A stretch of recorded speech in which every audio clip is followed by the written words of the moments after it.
language sits on top of all of these, because language is grown from, you know, it's between two beings. So that means that there's a relationship in tow.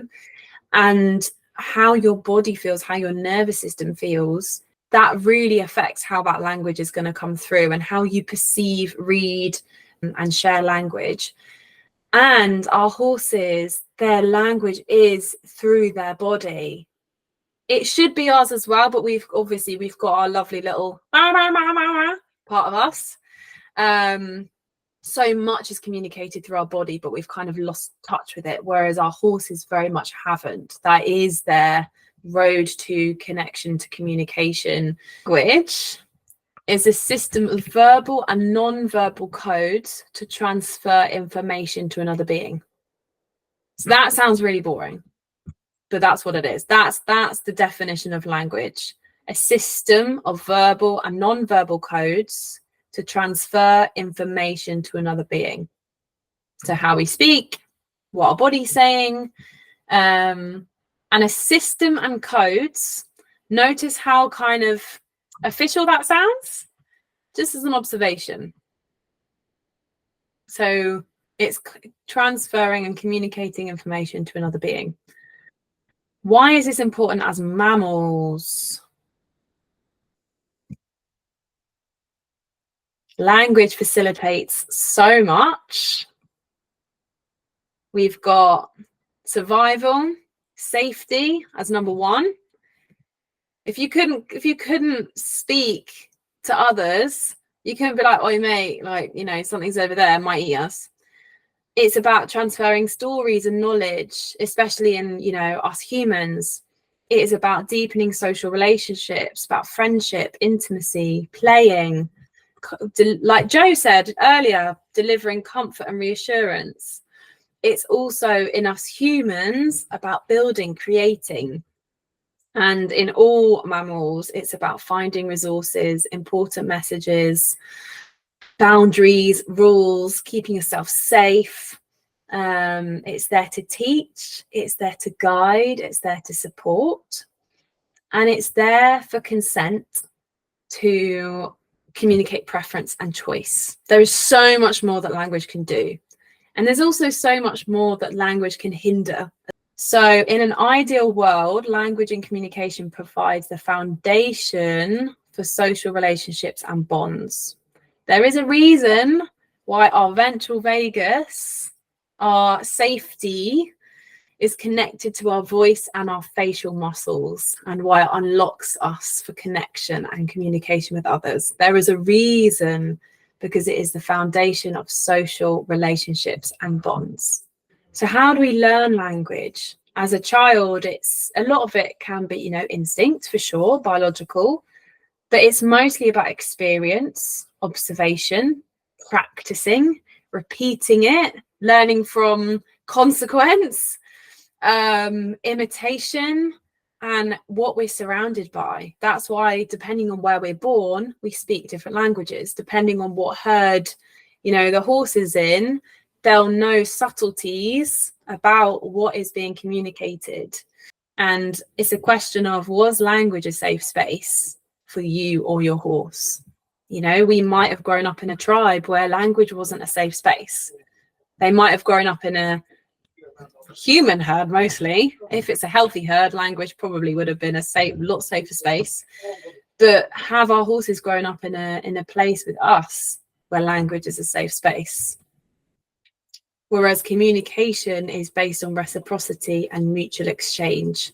So you can already see in your relationship with your horses and your language together how we need to loosen our grip on language, and start to redefine it in a different way. Because what if, and we'll come on to this later, what if the way the horse world thinks about language is actually about isolating our horses, not including them? And that's like such a what the hell kind of thing to think about. But also, what if a lot of language in this world is about isolating you too? And how do you want to own your language and vocabulary with your horse, your communication with your horse, and really being honest about that, and just saying, like, you know, the horse world isn't necessarily set up for communication. So you may as well absolutely go on your own bloody path and do your bloody thing and own your bloody journey. Reciprocity is a connection between beings that is created in the back and forth communication between two autonomic nervous systems. And that is what communication is built on. You know, it is about being seen and heard and getting your message across. And it might not always be positive. It might not always be communication of something positive. It might be a communication of a signal of distress, or a no, you know, from our horses when they're annoyed with us. It could be, it's any message, any reciprocity. You know, normally reciprocity results in that attunement, that feeling seen and heard and understood. But I want to be really clear that not all communication feels good and feels nice. Sometimes communication is just communication. It is that exchange of messages. And here is some types of communication which you have kind of, a lot of you have touched on. We've got that energetic communication. So when you're feeling, or your horse is feeling, energy in your body in different ways. It might be quite a low energy or a high energy. It might be a certain vibration of energy, or emotion is all energy. Your body language, the subtle kind of shifts in what you're saying through your body, your nervous system, your intonation, how you're speaking, your tone of voice. Depending on what nervous system state you're in, your voice is going to sound differently. How present you are, your touch, your focus, your attention, your heart rate, your breath, your body systems, words, language, you know, all the things can result in communication. They're ways of communicating with another. I'm sure there's plenty more. You might even have some in mind. So how are language and communication different? Language isn't always for everyone to understand. Sometimes it can exclude as much as it can include. And this is what got me really thinking. And this is probably the tangent that we're going to go off in today, is language doesn't always equal communication. Here we go. How can you redefine and redevelop a language that doesn't assume understanding? How can you start growing language together with your horse that it's different than how we're taught to communicate with our horses? So, friends, you've got to explore your relationship with language and your horse's relationship with language, and then how you feel about language together. We are going to approach this with our balanced and aligned approach, with our components of the relationship, you know, looking at how you feel about language, and being okay if that's not necessarily always positive. And also exploring our horses and being okay if that's not necessarily all positive either. And knowing that those components marry up to manifest how you guys feel in your conversations together. So let's start with you. What's your relationship with language? How has language been used for you in the past? Has it been a safe space? What have you learned about language? What has your body learned about language? That's the question. What has your body learned about language? If you think about different elements of language, it's things like asking questions, sharing your opinion, asking for help, setting a boundary, saying yes or saying no, or being creative in your language, giving direction, receiving direction? Does your body fear judgment? Does language feel restrictive? Was it used for you in a way that's about keeping you small? Was it used in a way that felt critical? Maybe there's instances where it felt expansive. Maybe language is freeing. Perhaps language is a way of expressing yourself or being yourself, asking for help, being heard. There'll be so many colors in your rainbow of language that often, if there's an area in your relationship with your horse that you struggle with, it often comes from some place in us. For example, if we feel a bit marshmallowy, maybe we feel like if we communicate clearly with our horses that we're being critical. And so, of course, we don't want to communicate clearly with our horses because we don't want to criticize them. We don't want them to feel like they're wrong. And it's a really important thing to kind of open up about, even if it's just within yourself, acknowledging that and seeing yourself of, everyone says language is amazing. What if it's actually not been? And that's okay. And be conscious and unconscious. If we think about conscious communication, what it means, what we're aware of in our interactions, what we think we're saying, and actually what is unconscious is actually most of the iceberg. So what we are unaware of in our interactions. So in the context which I just shared, a conscious language with a horse might be lifting a rope. It might be a voice cue, or it might be a hand on their neck. What else is coming through? If we hold up the rope and say back, and unconsciously we're going, oh, I feel really icky about this, because when I have been asked to move, if someone set a boundary with me, it's felt really critical, it's felt blah, blah, blah. That comes through. And it's not about shaming ourselves at all, because there can be so much positive and unconscious things that come through too.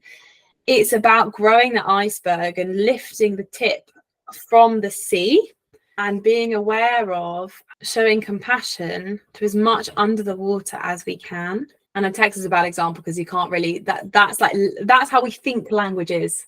We always think language is a text. But how many times do we get the text wrong, or someone else interprets our text not how we wanted them to interpret it, and then we go on a whole thing? That's because there's so much more to communication than we think. And the more we kind of become aware of this, the easier and cleaner we're going to be able to communicate with our horse. It's like a wave. What is being communicated from our unconscious is like the bottom of the wave, and how the top of the wave is what we think we're saying, our conscious, and then how it lands is also with the other person, right? So we've got their conscious and unconscious. How it lands on the shore is actually got nothing to do with us. But in our relationships with our horses, we can start to understand them and start to help their relationship with language change. Because congruency is with when what you say and do aligns with who you are.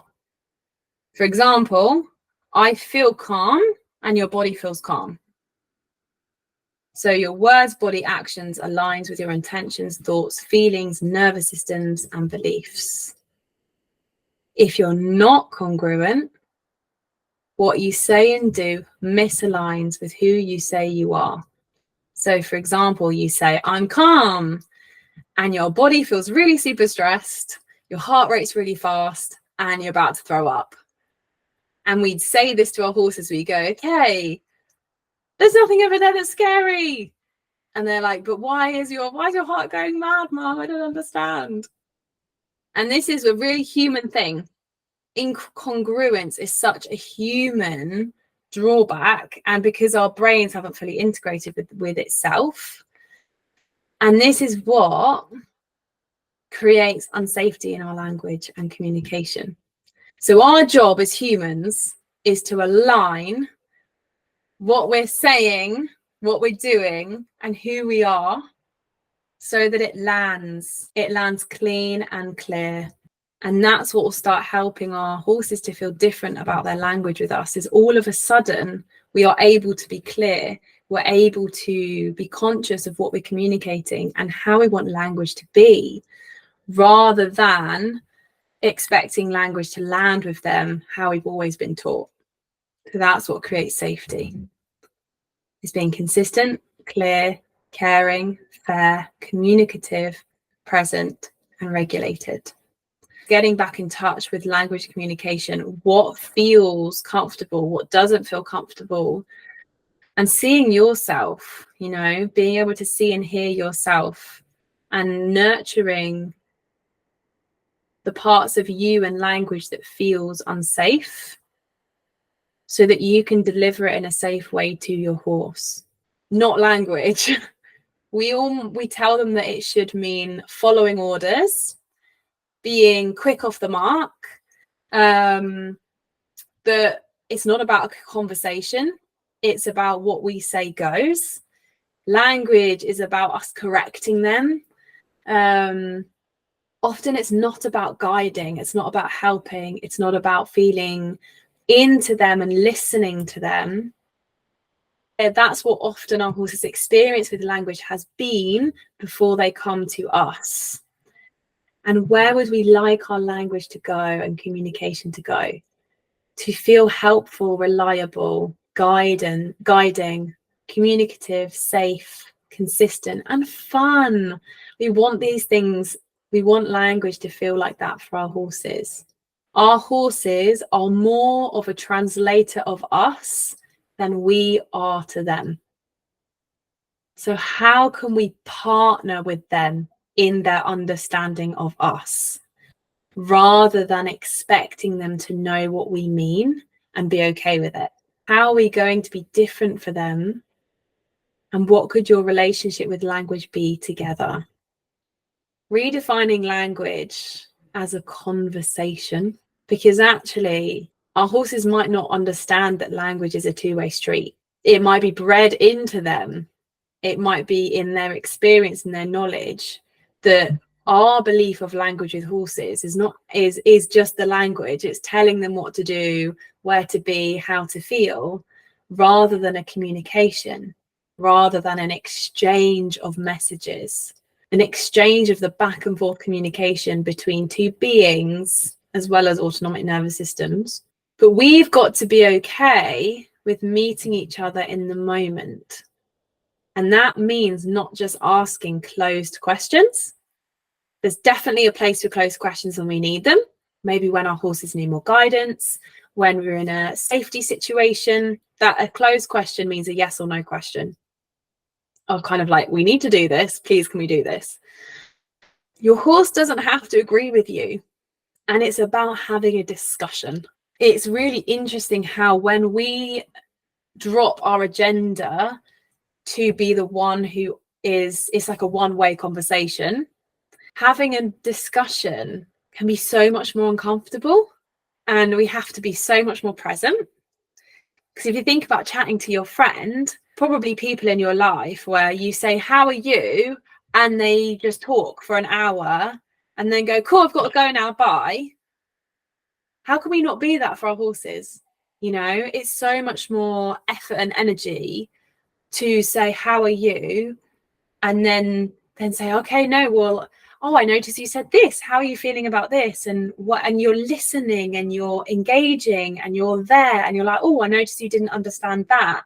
Should we explain that a little bit more? Should we go back and ask it a different way?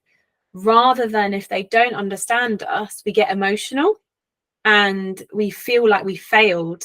Whereas actually, we're forgetting that it is a discussion, and being open to our horse's feedback is really uncomfortable. But it's also what makes a conversation. What does our nervous